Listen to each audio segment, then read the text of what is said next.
Coming up, a deadly DWI-related crash in Vado, charges dismissed, and the driver is now free. How two simple mistakes led to the whole case being thrown out. Then, demolition underway at the east wing of the White House, and the project is already facing pushback. Critics are now saying the president is destroying an iconic American building. We're going to have the latest from Washington, D.C. And it was a chilly morning, a warm afternoon, and now we're talking rain chances, Robert? That's right. Couple of drops of rain possible tomorrow as a little system comes through. It's also going to drive up the winds. I'm going to have your detailed forecast. We're live on KTSM 9+, and your news starts right now.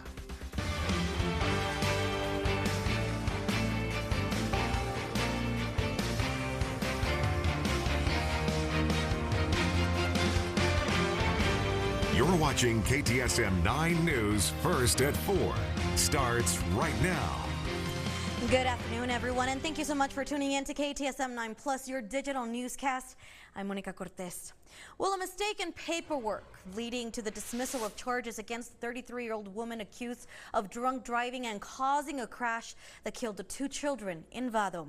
Now, as we've previously told you, Cristina Escobedo Arriaga was facing multiple charges, including 2 counts of homicide and drunk driving, after the deadly crash in Vado back in August.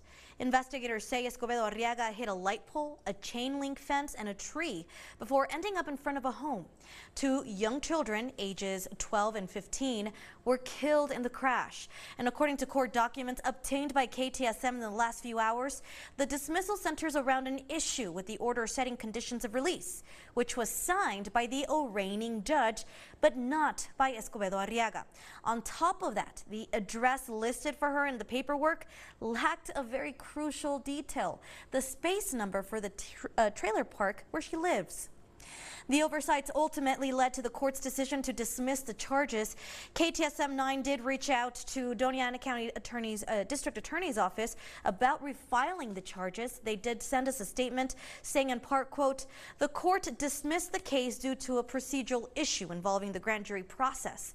The dismissal was issued without prejudice, meaning the charges can still be refiled. We fully intend to do so immediately and are actively preparing to present the case to a grand jury again on November 4th, 2025. We remain committed to pursuing this matter and ensuring it proceeds appropriately," end quote. Meanwhile, a 21-year-old man arrested in Horizon for racing and having an obscured license plate. This is Abraham Duarte Jr., and according to Horizon Police, he was one of 2 drivers caught actively racing on East Lake Boulevard last Friday. Duarte Jr. was stopped at the intersection of Rifton Court and Horizon Boulevard. He was booked into the El Paso County Detention Facility with a $2,500 bond. No word yet on whether the second driver involved has been apprehended. Well, happening right now, a silver alert has been issued for a missing 69-year-old man who was last seen yesterday in Clint. Now, this right here is Arthur Hernandez. The sheriff's office officials say he has cognitive impairments. Hernandez was last seen along the 13,600 block of Alameda in Clint last night. He was last seen wearing a white shirt, khaki shorts, and green shoes. If you have seen him, you're asked to call the number right there on your screen as soon as possible. All right, let's go ahead and take a little break from today's headlines and talk about weather because, all right, so this morning I thought I was going to need a sweater. I let my puppies out this morning. Then this afternoon I had an interview outdoors. I was melting, and now as I'm looking at the sky, it looks like we have clouds. So Robert, are we going to have rain? I don't understand. Everything has been so weird. It has been weird. And you know what? I have a friend named Bud. Ooh. Bud Sanders. And I'm going to read you a text he sent me on the main weather, which is basically what you just said, and it's pretty funny. You're right. We're in for some changes, and tomorrow I've got to put in a chance, at least a slight chance, of some passing rain showers as the winds pick up tomorrow afternoon. 83 is the temperature at the airport right now. No wind at all. We've got a dew point at 34, 17% relative humidity. After days of perfectly baby blue skies, to see some cloud cover, it's a nice little change. Now, on the satellite radar composite, this looks much more ominous than it actually is. When we zoom in on the radar, you can see it's only a few thin little showers coming down in northern Luna County along I-10 out toward the Luna County corridor right there on your way toward Lordsburg. Otherwise, we'll stay dry tonight. We're going to get our chance of some passing light showers tomorrow with a high temperature of 87. We're going to get to 87 because of the moderately gusty winds that will pick up. Cooler on Friday, really a beautiful day with a high of 78, a lovely Saturday. I'm going to have your detailed forecast and that interesting text all coming up in just a bit. Monica. Robert, I can't wait for that. All right, let's go ahead and take you outside using our tech stock cameras. This is I-10 Airway, where you can see that traffic is moving quite nicely in both directions. We really don't have a lot to slow us down at this hour. But we do have a follow-up to a story we've been talking about for weeks. Action has finally been taken by law enforcement to address reports and concerns of stray bullets striking homes in Santa Teresa, as well as our aircraft at the Doña Ana County International Jetport. Now, as you may remember, the bullets are from a desert area known as The Wall, a popular spot for target practice and weekend gatherings on private property. Now, Sunland Park police officers and Daso sheriff's deputies say they will closely monitor the desert area near these homes. There are also signs posted at the entrance of the property warning gun owners that shooting at or towards aircrafts is a federal felony. To read more on this story, just head on over to KTSM.com. Well, in national news, amid demolition on the east wing of the White House, the National Trust for Historic Preservation is now urging the Trump administration to pause the project for a review process. In today's Political Minute, News Nation's Blake Berman breaks down the ongoing construction project at the White House with a look at the history of renovations on the building. Breaking ground at an American landmark. I'm Blake Berman, host of The Hill on News Nation. Demolition is underway at the east wing of the White House as President Trump's plans to build a grand ballroom start to take shape. The project estimated to cost $250 million, the president pledging to contribute personal funds to the bill. Several private companies also pledging to help pay. They include names like Lockheed Martin, Booz Allen Hamilton, and Google. $22 million also comes from Alphabet, the parent company of YouTube, as part of a settlement reached with President Trump. The project also facing pushback. Critics saying the president is destroying an iconic American building. However, this isn't the first time the White House has undergone a major renovation since the first cornerstone was laid in 1792. Major projects taking place in 1817 after the British burned down the White House. In 1902, when President Teddy Roosevelt modernized it, and the Truman-era renovations in 1952 that effectively gutted the building at that time. I'm Blake Berman, and this is the News Nation Political Minute. Well, the El Paso County Sheriff's Office released its weekly list of DWI-related arrests, and coming up, we're going to go over your thoughts in today's In the Comments segment. Thank you so much for tuning in to KTSM 9+, always putting local first. The KTSM 9+ streaming app is finally here, and it is absolutely free. And downloading it is super simple. On your Roku remote, hit the home button. Head to the streaming store, search for KTSM 9+, and click download. Once installed, you'll have instant access to live newscasts, weather updates, and exclusive local digital content.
limited powertrain warranty, roadside assistance, and more. Visit ElPasoHonda.com to learn more. Welcome back, everyone. In today's In the Comments segment, the El Paso County Sheriff's Office joined together with other local law enforcement agencies to crack down on DWIs and other offenses this past weekend. According to the Sheriff's Office, during the operation, which was held Friday through Sunday, 50 arrests were made, including 36 that were DWI related. The news of the arrests were also shared to the Sheriff's Office social media pages, getting attention from the community. We did share the story, of course, on our social media, and hundreds of you left us comments, so we're going to read through some of them. We're going to begin with Michael Garza, who writes, "And were there any arrests for highway speeding, which is reckless endangerment and safety to others on the road?" Meanwhile, Simon Olvera shares, "I live close to the border highway, and starting on Friday night, the noise from the speeding cars sounds like a racetrack, and usually when the bars close after 2. And Pedro Reyes writes, "It's cheaper to use a taxi. I went through that in my times. It feels great and secure, and you can get drunk comfortably." Now, when you choose to drive under the influence, you put innocent lives at risk. That was what Sheriff Oscar Ugarte said. He went on to say, "Thanks to the dedication of our deputies and our law enforcement partners, 36 impaired drivers were taken off the road. We remain committed to protecting our community and ensuring that those who endanger others are held accountable," end quote. And here at KTSM, of course, we value your opinion and we do want to hear more from you. So make sure you're following us on all of our social media platforms to keep in touch with us through the comments. Well, a man in Las Cruces is keeping the art of clock making alive. Up next, more on what inspires him and the work that goes on behind the scenes. This is KTSM 9+.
Bigger brands, better value, and the name you can trust. Casa, the home of the nice guys. Yeah! Your local weather authority, Robert Bettis, the Borderlands' only certified broadcast meteorologist.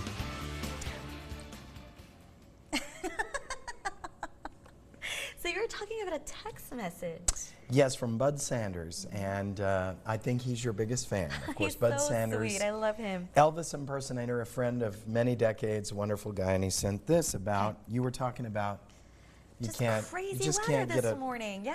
get a fix.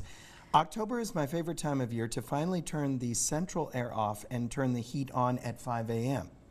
Then turn it back off at 9 a.m. to open the windows. Then shut the windows at noon and turn on the central air. Then turn it off at 7 p.m. Then turn on, I think we get the idea. Oh my gosh, it's true though. I'm telling you, this morning I let out my puppies and it felt so cold. Yeah. I was like, sweater weather, here we come. Here we come. And then I had an interview to conduct outside at a park. And it was a little so hot, yeah. I felt myself sweating. I'm like, what's going on? I thought it was gonna be cool. Yeah, I got more for you. Okay. Okay, so let's take a look at Nervous. the current conditions. 83 degrees right now at the International Airport. We've got partly to mostly cloudy skies. So the chill that we're all feeling in the morning hours isn't going to be as biting tomorrow morning because you're going to be warmer thanks to the cloud cover overnight tonight. 59 will be the low temperature for tomorrow morning. We've got a dew point at 34. I'm going to watch that dew point climb over the next 24 hours. So by this time tomorrow, I expect us to have at least a chance of a few little passing showers. Now, I don't think we should get too excited about any kind of major rainfall, but we'll have a chance of a few drops coming on through. Most of it would evaporate before it hits the ground. Here are the low temperatures from this morning. 45 Alamogordo, 46 for you, Las Cruces, quite chilly. We were 53 at the airport, of course, down into the upper 40s in the valley overnight last night. Here are your high temperatures for today. 79 Las Cruces, 79 Alamogordo, 83 at the airport, 86 Juarez, and 84 for Van Horn. So far, those are not official yet. High temperatures through the rest of the southwest. 81 Dallas, so they've cooled a bit in North Texas. Down in South Texas, still hot and muggy. 94 Laredo, 93 Brownsville, 88 out in Phoenix so far today. Satellite radar composite. On the general satellite and radar, it looks so good. It's the, oh, here comes the rain and it's going to just cool us down so nicely. Well, not quite. When you zoom in on the actual high resolution radar, you can see a couple of little showers here along I-10 just to the west of Deming. Otherwise tonight, enjoy partly to mostly cloudy skies. That will help keep the temperature up, but it really isn't going to produce any rain for tonight. Tomorrow is the day. Here's your 9-hour forecast. We'll put in that chance of showers. I think right around 3 o'clock should be the best chance, give or take, with a high temperature tomorrow of 87 degrees. Now, in spite of the cloud cover, we're going to be warmer thanks to the stronger winds. Those winds will come southwest at about 10 to 35 miles per hour. That's going to be a bit gusty at times in the afternoon as the system comes through. Here are your low temperatures tonight. 55 Alamogordo, 51 Deming, and 60 for Juarez. I raised them in anticipation of the cloudy skies. 83 Alamogordo, 84 for Deming, and 87 for Van Horn. Tonight for you, Las Cruces, 52 with partly to mostly cloudy skies. Tomorrow, you'll have a chance of a couple of little passing showers with a high of 83. For us tonight at the International Airport, we're going down to 59 degrees, warm and mild thanks to the cloud cover. And then tomorrow, partly to mostly cloudy skies, couple of showers, 87. Now, coming up in about 30 minutes, I'll have your exclusive 9-day forecast. You stay with KTSM 9 News.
Welcome back, everyone. Well, nowadays, you can just simply ask our devices for the time, maybe your phone or sometimes even your smartwatch. But one Las Cruces man is keeping a lost art from slipping away, preserving the legacy of a time when the only thing that we would look at was our clock that would go tick-tock, tick-tock.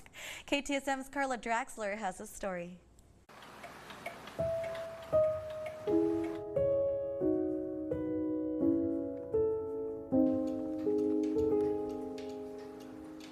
I am a clockmaker or ophrologist, and on the first quarter hour, it just plays 4 notes. So 1, 2, 3, and 4.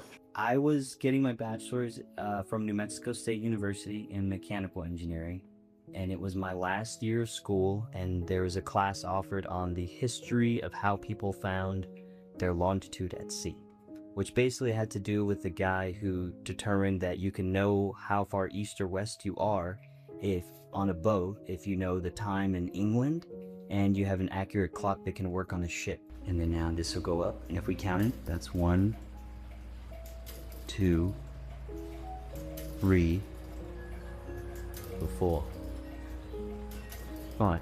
I contacted a clockmaker in El Paso who, with no real agenda, I was just asking if I could see what he does on a day-to-day basis, and that ended up becoming a thing where I'd basically go to his house every day of the week that I could to learn more and more. 8 years later, here we are in my own shop area now. You know, no 2 days are the same. Like, today I'll be working on a cuckoo clock, bawling my eyes out over how tedious and frustrating it is to make it play the music and for the bird to come out. And then tomorrow, you know, life will grace me with a nice classic American clock like that that's really easy and fun to work on.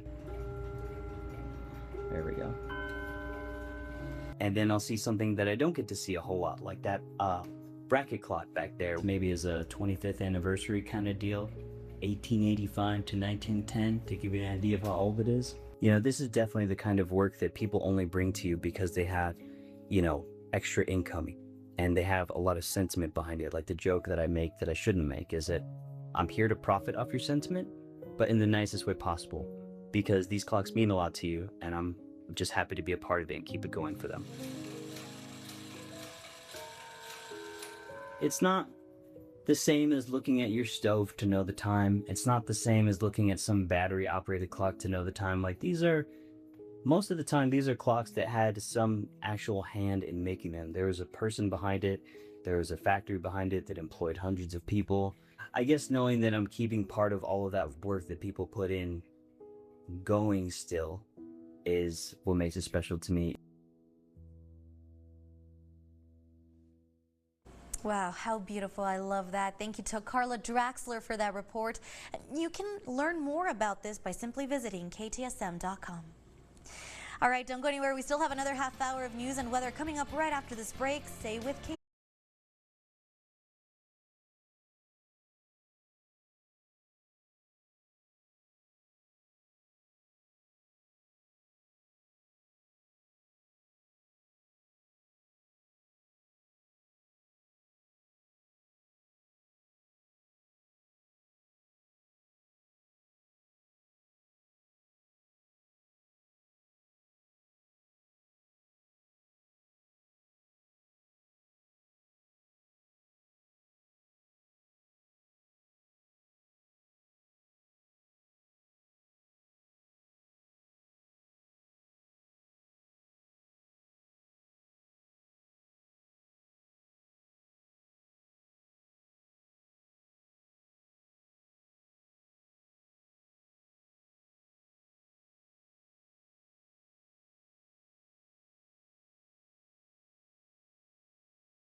per month lease on a 2026 Civic Sport Hybrid Sedan.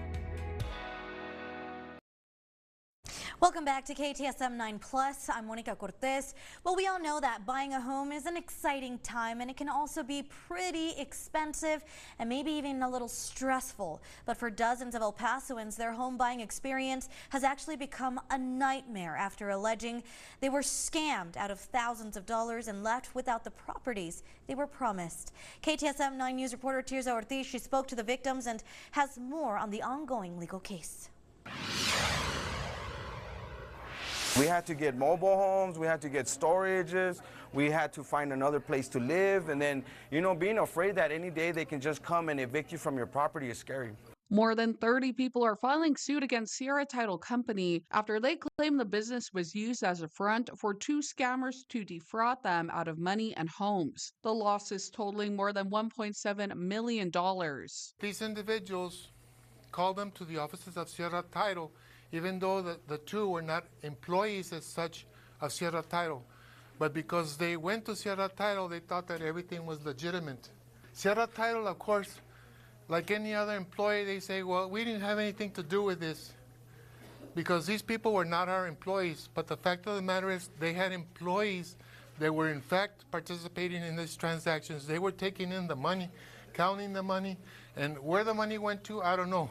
With the two individuals identified but unable to be located, the victims and attorneys looked to Sierra Title for reimbursement, saying the business failed to take precautions to prevent the fraud and misconduct. We're still fighting. I'm fighting for my life every day, fighting to get up every day, and still fighting for my home.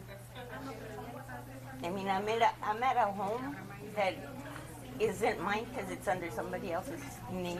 KTSM reached out to Sierra Title, whose CEO said in a statement, quote, "It is our understanding that certain long-established customers requested a courtesy that an employee of Sierra Title Company, Inc. allow them to sign documents on Sierra premises and to act as a notary public for the signatures on certain of those transactions. These acts were in violation of Sierra's best practices policies, and the employee in question resigned. Sierra regrets that any of its employees acted outside their scope of employment, but cannot comment further on active litigation." Tues Ortiz, KTSM 9 News.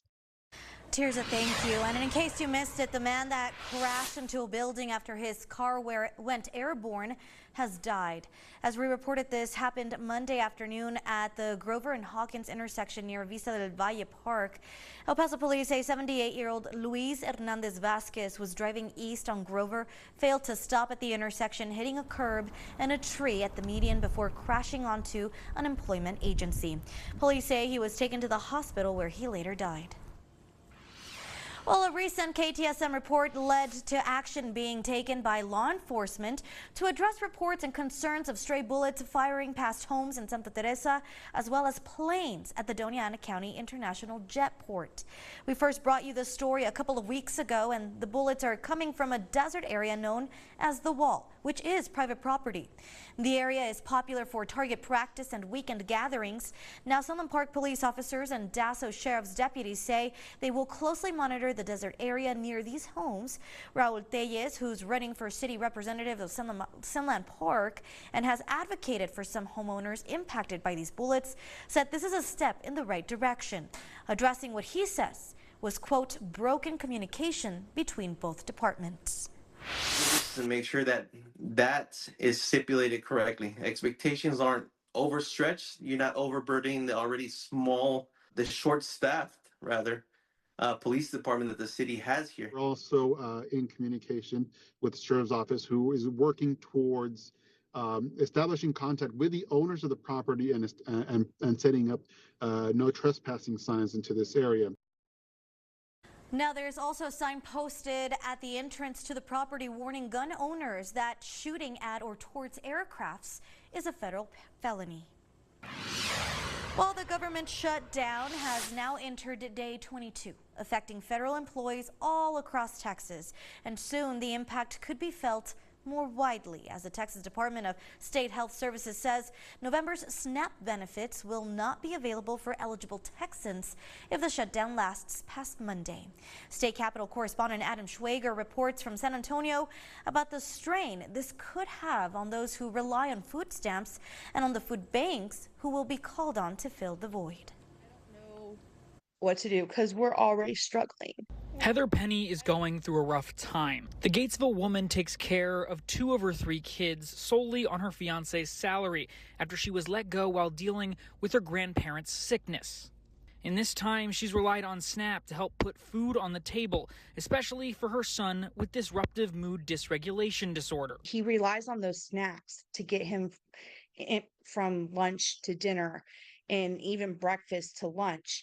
And if he doesn't get it and we try to explain to him, he's not fully comprehending what we're telling him. So food banks have already seen an increased demand because of the government shutdown. In San Antonio today, first hour and 20 minutes they were open, the food bank found that 119 individuals had been in that line because of the government shutdown. But that pales in comparison to what they could be up against on Monday. In 10 meals that someone who's low income gets, 9 of those are SNAP and 1's from a food bank. Michael Guerra is the Chief Philanthropy Officer at the San Antonio Food Bank. He's confident that the experience in COVID and through hurricanes have proven Texas can handle this shutdown, but it won't be easy. Probably means that we're just going to have to ration. You know, we do ration food a bit now because there is more need than we have food. But if we have to have need that's 2, 3, 4x of what we normally can serve, we won't be able to scale that fast. Even then, SNAP offers flexibility a food bank simply can't, especially for someone with young kids. They won't eat. I try to teach them to not be picky, but, you know, it's hard. In San Antonio, I'm Adam Schwager. And on the Health and Human Services website, it's unclear whether or not November's SNAP would ever be granted if the shutdown ends after Monday's deadline. With the agency writing, HHSC will continue to monitor the situation. All right, let's go ahead and take a quick look at our tower camera where you can see a few clouds in the sky. Big question is, are we ever going to get cool for the afternoon? And are rain chances on the way? Robert. I can answer yes to the first one, no to the second one. Okay. Rain chances, yes. Cooler tonight, no. No. Okay, there you go. 83 has been our high temperature so far today at the airports. We knew we would warm up from yesterday's 79. 86 Juarez, 84 Van Horn, 83 at the pass, and 72 Ruidoso. Now tonight we've got partly to mostly cloudy skies. That's actually going to act as a little bit of an insulating blanket this evening, keeping the temperatures warmer. I'm going 59 at the International Airport. Satellite radar composite. Now those clouds will move in overnight tonight. They're producing some very light showers around Deming right now, up around Silver City. Most of this is evaporating before it hits the ground, but nonetheless, we'll have a chance tomorrow of some of those drops breaking on through, and we'll call it light rain in the forecast. Mainly, we'll be looking at gusty winds tomorrow to about 35 miles per hour. That's going to pop us up to 87 before we cool down for a lovely Friday. I'm going to have your exclusive 9-day forecast. We'll talk about the warm up next week, all coming up in just a bit. Monica. Robert, thank you so much. Well, the White House is now facing pushback from a major preservation group over President Donald Trump's plan to build a new ballroom. The project involves at least the partial demolition of the East Wing, but some say that move goes too far. Washington correspondent Rashad Hudson has the story. On the east side of the White House, demolition crews continued their work on a $250 million ballroom. The National Trust for Historic Preservation, a nonprofit chartered by Congress, says the East Wing is too important to be altered without a full review. In a letter to the White House, it wrote, "We are deeply concerned that the massing and height of the proposed new construction will overwhelm the White House itself. The ballroom is expected to be twice the size of the White House." Priya Jan with the American Institute of Architects has similar concerns. So we absolutely understand that the White House is a living building that is constantly in use and has evolving needs. The demolition of part of the East Wing to make way for a new ballroom surprised many people across the country, especially because back in July, President Trump said the project would not interfere with the existing building. It'll be near it, but not touching it, and pays total respect to the existing building, which I'm the biggest fan of. It's my favorite. When demolition began Monday, the president posted online the East Wing would be fully modernized and that the ballroom would benefit generations to come. The White House says the ballroom will be funded through private donations. Reporting in Washington, Rashad Hudson. Well, coming up, a teen arrested for evading police and stolen vehicle, then crashing into an electrical utility box. We're going to go over your thoughts in our comments section and share what you had to say. Thank you so much for tuning in to KTSM 9 News. First at 4, putting local first. The KTSM 9 Plus streaming app is finally here, and it is absolutely free. And downloading it is super simple. On your Roku remote, hit the home button.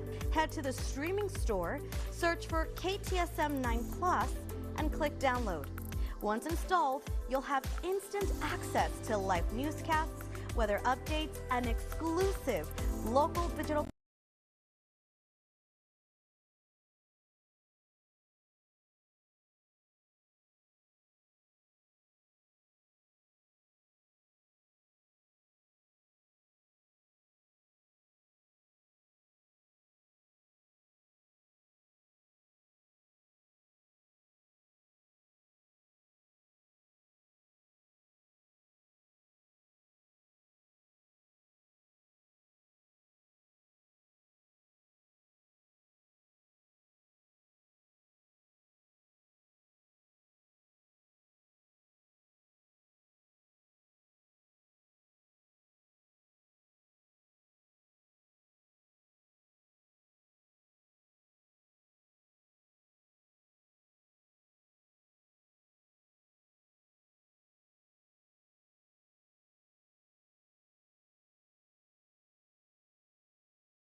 Easy sour thing.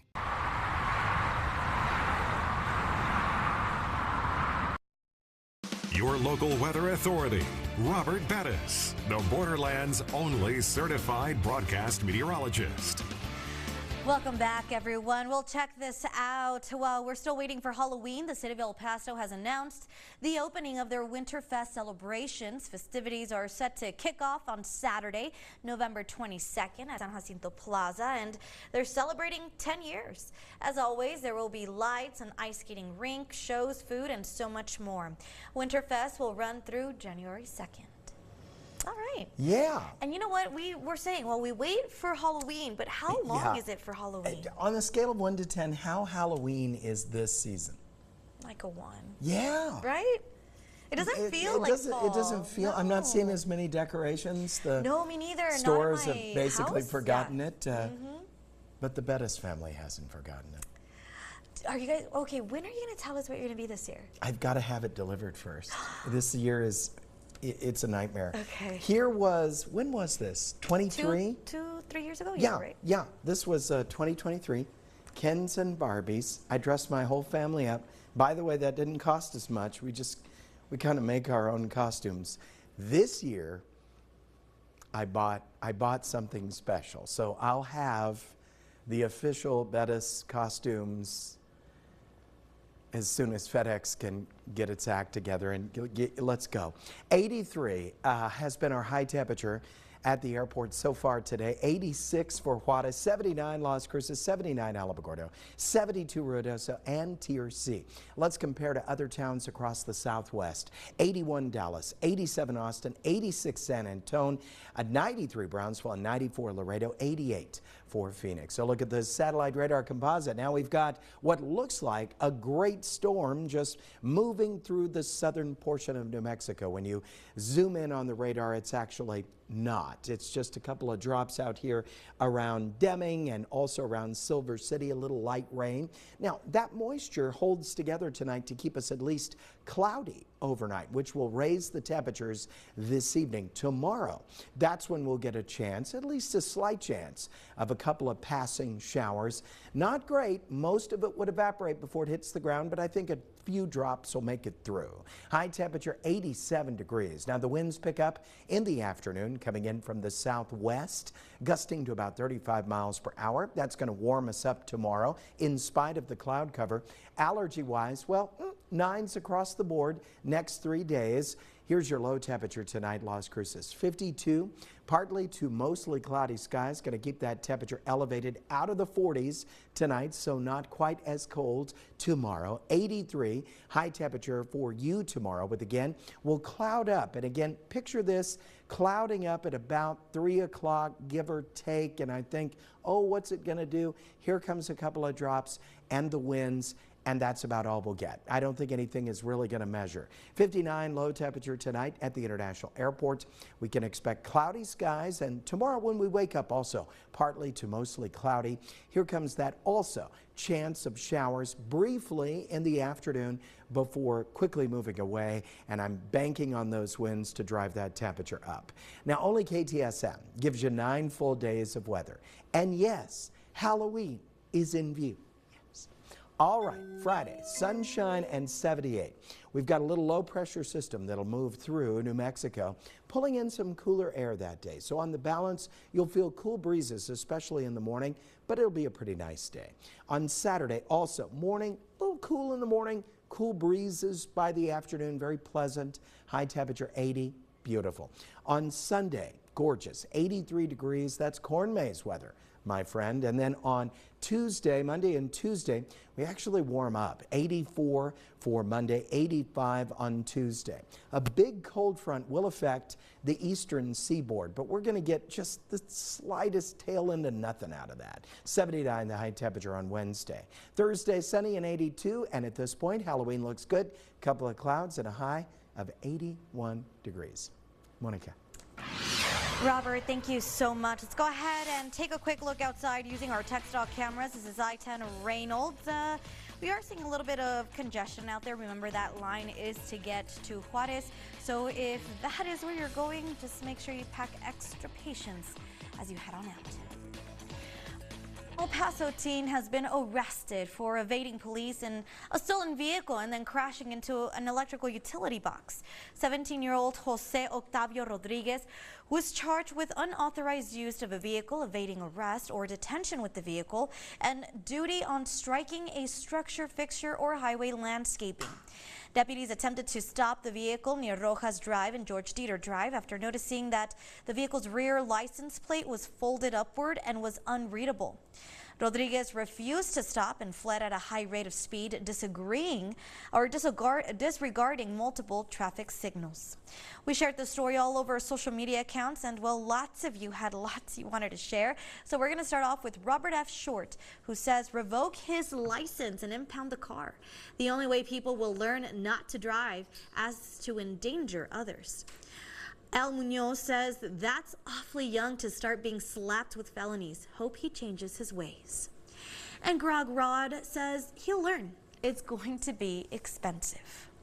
Well, Rodriguez was accompanied by a male juvenile passenger. Witnesses did see Rodriguez and the juvenile get out of the vehicle and run from the scene.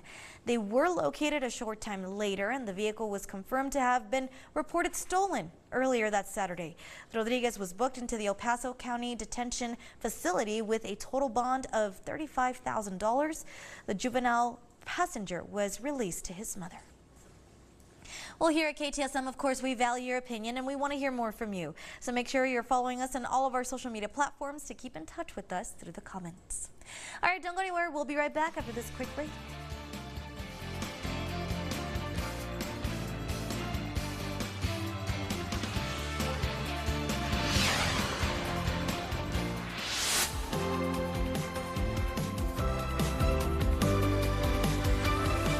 We're here today with Dr. Hassan Saloom, a pediatrician at Las Palmas Medical Center. Let's talk safety ahead of the Halloween holiday and keeping those kids, safe during the 31st. Yeah, this exciting time of the year, and the kid will be outside.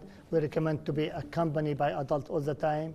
Have some light clothes and reflected tape or reflected stick, and use very comfortable costume.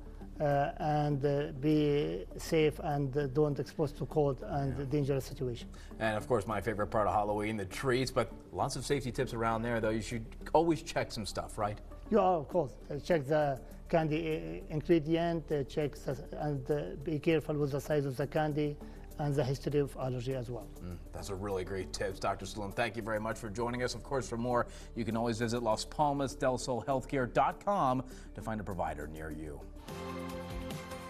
Wellness Wednesday, sponsored by Las Palmas del Sol Healthcare.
9-question survey, and you might be our lucky winner.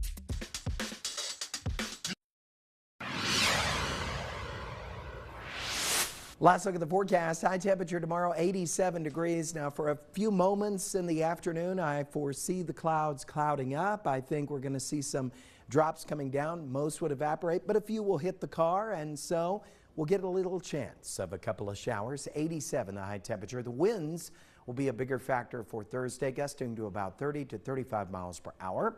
And then on Friday, those winds turn cooler as we drop down to 78. 80 on Saturday, some chilly breezes in the morning, but a beautiful afternoon. 83 and gorgeous on Sunday. Monday and Tuesday looks like high pressure starts to build back, mid-80s. 79 on Wednesday. A national cold front will affect other parts of the country, but we're only going to get the tail end. 82 on Thursday, and then 81 on Halloween with a few clouds. Monica, you have your costume ready? You and Daniel so. You're doing a We're theme doing costume? like a couple's costume thing. See? Yeah. It's contagious, isn't it? So we'll have to share pictures, I promise. I just hope we got something ready. Imagine we're the same thing. We haven't talked about this though, so I have no idea what Robert is. He has no idea what I'm going to be. I have a feeling many might have our costume. I don't know. I can't give it away. Okay, I'll try really hard, guys, and then I'll spill the beans. All right, guys, thank you so much for tuning in to KTSM 9+. I'm Monica Cortez. Don't go anywhere. We'll be right back. Hair and wardrobe provided by